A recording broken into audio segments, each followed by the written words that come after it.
Les brûlures constituent une urgence médicale de haute complexité, compromettant non seulement l'intégrité cutanée, mais aussi les fonctions vitales, lorsque leur étendue ou leur profondeur dépasse la capacité de réponse physiologique. Elles résultent d'une exposition à des agents thermiques, électriques, chimiques ou radiatifs, provoquant des lésions allant de la surface cutanée à la destruction tissulaire étendue, avec des risques de choc, de défaillance multiviscérale et de décès. La réponse inflammatoire systémique associée et la perte hydrique massive font du patient brûlé un cas critique nécessitant une intervention immédiate, structurée et fondée sur des critères scientifiques. La prise en charge initiale suit une séquence prioritaire visant à préserver la vie. Sécuriser les voies respiratoires en cas de risque de lésion inhalatoire, assurer une oxygénation adéquate, stabiliser la circulation par une fluidothérapie protocolisée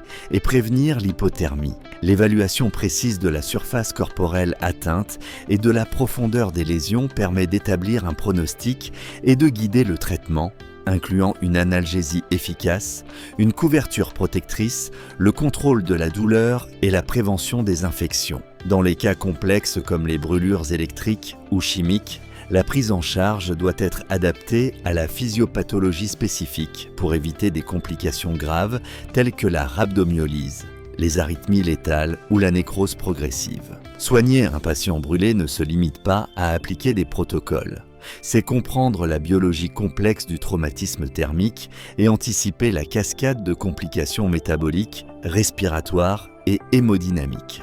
Décider une intubation précoce, en cas de menace des voies aériennes, initier une réanimation liquidienne précise pour prévenir le choc thermique ou détecter une lésion par inhalation avant un collapsus respiratoire exige un jugement expert et une discipline clinique. L'excellence dans la prise en charge des brûlés découle de la combinaison entre précision technique, leadership en situation critique et engagement envers la récupération fonctionnelle et la dignité du patient.